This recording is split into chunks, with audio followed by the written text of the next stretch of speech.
สบายดีพี่น้องบดสุขูสุขคนเนาะมื้อนี้กับปานกาซีอินดีก็สิพาทุกคนมาเบิ่งวิถีชีวิตเนาะชาวประมงคนเกาหลีใต้ก็เจ้าหากินอยู่แคมป์ฝั่งทะเลว่าสิเป็นแนวใดพี่น้องมาเบิ่งนํกันเลยพี่น้องอันนี้ก็สิเป็นเรือชาวประมงเนาะเขาเจ้าไปหาปลาอยู่พุ่นแหละพี่น้อง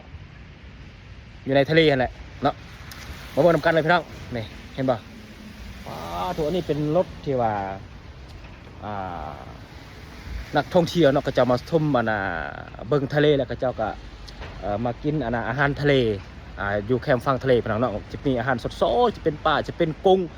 จะเป็นหอยโอ้บีหมดครบทุกอย่างพี่น้องเรื่องประเภทอาหารอยู่ในทะเลพี่น้องเนาะอันนี้จะเป็นนักท่องเที่ยวแล้วก็เป็น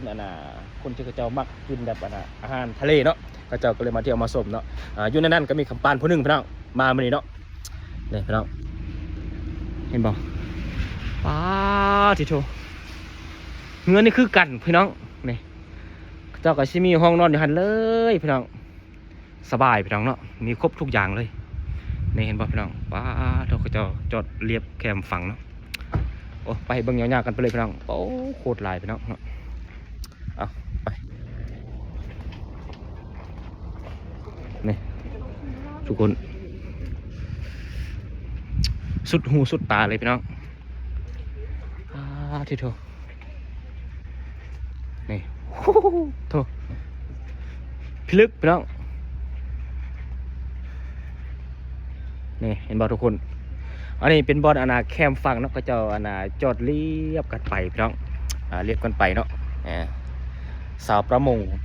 คนเกาหลีใต้ก็เจ้าหากินบอกเลยว่าเศรษฐกิจเกาหลีใต้พี่น้องเนาะอยู่แคมฝั่งทะเลนี่เนาะคนที่ว่าดำรงชีวิตอยู่คิดนี่พี่น้องคือสิมีเงินหลายพี่น้องเพราะว่ารถนี่มาเอาปลาพี่น้องเป็นบุหูเท่าไรพี่น้องเนาะบ่จักสินับร้อนพี่น้องจะมาเอาปลาแห้งบ่ปลาแบบดิบๆบ่ไปส่งเขตในตัวเมืองใหญ่นะพี่น้องแต่ละแขวงแต่ละเมืองเนาะโคตรหลายเลยเขาเจ้าก็นอนอยู่แคมป์ฟังเท่านี้แหละพี่น้องนอนอยู่สิแหละโอ้โคตรหลายพี่น้องนี่ปลาพี่น้องโคตรลายเลยทุกคนอาจจะบ่เห็นเนาะกับปลาที่เห็นนี่โอ้ยปลาเนี่ยซ้ำสีเอาพี่น้องซ้ำสี10 เบ็ดพี่น้องแต่ว่าอันนี้เป็นเคสหนักลงทุนเนาะพระเจ้ามาประมูลเนาะมาประมูลแล้วก็ชาวประมงสิไปหาปลากับมาเข้าอยู่ในบริษัทที่ว่ารับการประมูลเคสนี้เนาะเขาก็สิมี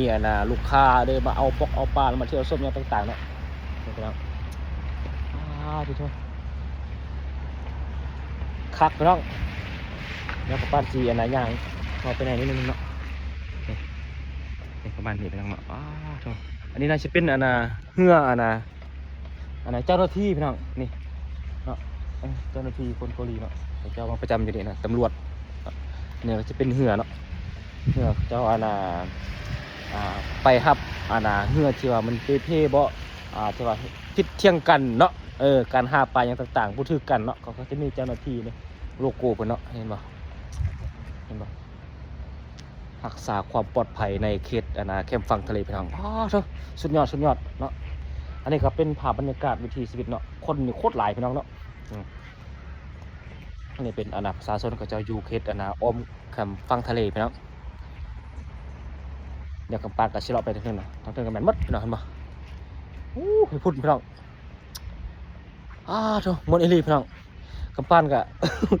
อยากอยู่พี่น้องอยากอยู่หากินแบบนี้เนาะคักพี่น้องมีเรือแบบมีห้องนอนห้องออกห้องแอร์พี่น้องครบวงจรกำปั้นเอาภาพบรรยากาศสักนิดมาฝากได้พี่น้องได้บอลจอดรถพี่น้องคนโคตรหลายเลยพี่น้องอย่าลืมติดตามกำปั้นเด้อครับส้มจากคลิปใหม่ๆจากกำปั้นกาซีอินดีพี่น้องเด้ออย่าลืมกดไลค์กดแชร์กดติดตามกำปั้นเนาะ